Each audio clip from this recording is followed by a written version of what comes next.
Hey there, people. Super Bowl fallout, take 3, 4. I've lost track at this point. Anyway, this is Bad Duck Boone here with another episode of Bad Duck Boone Sonic Seller. If you like this video or like our previous videos, hit like, hit subscribe, hit the notification bell. We'll let you know what's up. Anyway, it's been a week and a half since Super Bowl 60, and a week and a half since the controversy over the Super Bowl 60 halftime show featuring Bad Bunny, with some guest appearances by Lady Gaga and Ricky Martin, as well as the so-called alternative halftime show featuring Kid Rock and a bunch of country singers. Well, let that be what it may. Anyway, what I want to talk about, I'm going to skip over the lip sync controversy with Kid Rock, because I actually found one interesting argument that it might have actually been live vocals. Check out Phil from Wings to Pegasus. He might have a valid point there. So what I want to talk about is the reaction of two Congress people stirring up the pot and their calls for investigations in regards to it. In particular, Congressman Andy Ogles of Tennessee and Mark Alford of Missouri.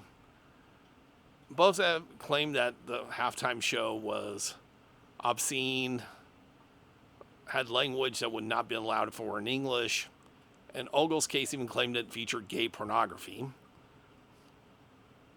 Alford called for an FCC investigation, but both hinted that congressional investigations might be underway for it. Alford even claimed that this might be bigger than the infamous Nipplegate during Super Bowl 2004. Myrna one about Janet Jackson getting her top ripped off and showing one of her tits. That's one. Yeah. So that's all you need to know there. So anyway, an FCC did investigate, and they claimed that there was no profanity Super Bowl halftime show. But Alford is basing it on lyrics that he downloaded off the internet, even though he claims he doesn't really know Spanish. And he also claimed that he was going back and forth between the Super Bowl halftime show and alternative halftime show. Although, according to some sources, it took a little while for the alternative one to start airing because there are some tech issues. And at the last minute, it couldn't even be shown on X, which took out a good chunk of the marketplace for it. So who knows? For all we know, both of them probably had this planned and written out even beforehand.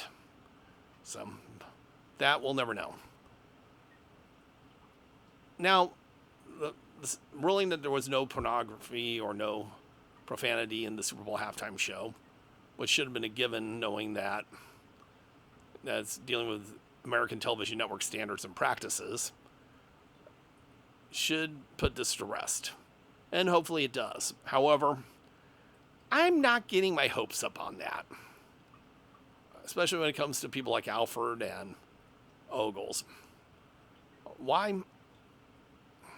I know some people are going to say it's a way to distract from the Epstein files, and there's a case to be made there, but I think it's only a small bit of it on this.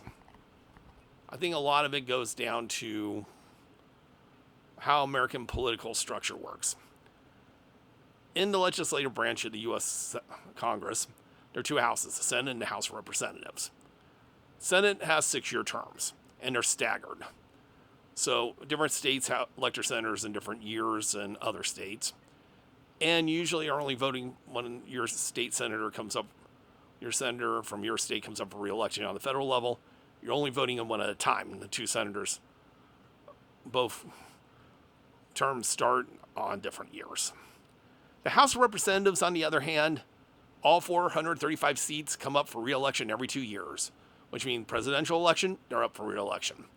Midterm election, up for re-election. And Alford and Ogles are both in the House, so this is re-election time for them. So they're thinking that the culture war will probably be a good way to try, part to distract from Epstein, of course, but part because they know their voters are willing to get up in arms about things that don't really matter to avoid talking about things they actually do. Now, Alford, in addition, has had some contentious town halls over the past year, including one where a constituent was yelling at him that didn't want to hear him lie, to which Alford reportedly responded something to the extent of he shouldn't go to hear him speak then. Not a good look. Now, both are from red states, and while there is a lot of anger, even in red states where protests are popping up in small towns nobody's ever heard of, I'm still a little hesitant to claim there's going to be a big shift in November. There's also another reason why they're hyping these up now. And this will come the case if somewhere down the line they decide to have hearings on this. And the reason is simple. Racism. The fact that a lot of the reaction was because Bad Bunny was from Puerto Rico. A lot of people trying to ignore the fact that Puerto Rico is U.S. territory. But it's the fact he spoke Spanish and his skin color wasn't white.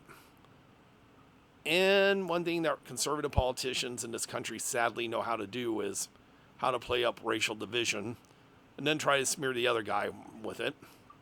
I mean, think about how many times did they claim Obama... Excuse me. Excuse me on that. How many times did they claim that Obama's been divisive, caused all the division in this country, when overlooking the guy in the Oval Office they support and what he's done? Anyway, so it gives me no pleasure saying that. I wish it wasn't that way, but there are some people going to vote racism every time, even if it does nothing better for their life. So that is part of it. I don't think it's the whole story, but they know appealing to that will get them some votes, especially over the last 10 years. However, playing the culture war is a great way to keep people's minds distracted from the fact that their lives aren't getting better, as well as the Epstein files. So what I'm predicting will happen, and maybe I'm wrong about this, I really hope I am, but I have a deep fear that somewhere down the road, somewhere this summer, they're going to set up hearings over the Super Bowl halftime show and the obscenity that occurred there, despite the FCC claiming there's no profanity there. Why? It gives a chance for one of the two political parties in this country to act tough and look like they're so much more moral and spiritual and religious and how they want to protect our children from this. When the headliner on their halftime show, even though he didn't perform the song, has the song in his catalog, even though written for a movie or not, about how he liked young ladies underage, and while some say it's statutory, he said it's mandatory. Now, I get that it was most likely written for the cartoon Osmosis Jones, but if it was a secular performer whose politics they disagree with, most of these same people claiming Bad Bunny's obscene would not be as forgiving as they are of Kid Rock right now, who does agree with their politics. Again, I don't know what's going to happen, neither do you, but I really hope that this all winds everything down about the Super Bowl halftime show, and we all move on with our lives. The people who were Bad Bunny fans or became Bad Bunny fans will start streaming or preferably buying his new album. The people who don't will go on with their lives until decision who's going to play next year's halftime show. However, I'm going to say I think there might be a chance sometime this summer they'll have hearings where they get to act all more holier than thou over the halftime show and the profanity and how it might have been gay pornography, even though there's no proof of either on that, just so they think they can get points off of it for the culture war. I hope I'm wrong, but if it does happen, I will probably have to make a video saying how I called it. So that leaves the post-Super Bowl fallout. And we hope to get back to doing song reviews and that kind of stuff and more general stuff in the next few days. And give us time. There's a lot of stuff in my own life I got to deal with first. Anyway, it's Bad Duck Boom with Bad Duck Boom Sonic Seller. If you like what you see, hit like, hit subscribe, hit the notification bell. My apologies for the cough earlier. I'm hoping I can figure out a way to edit that out, but we'll see. If it ends up there, my apologies. Anyway, thanks everyone. I'll talk to you later.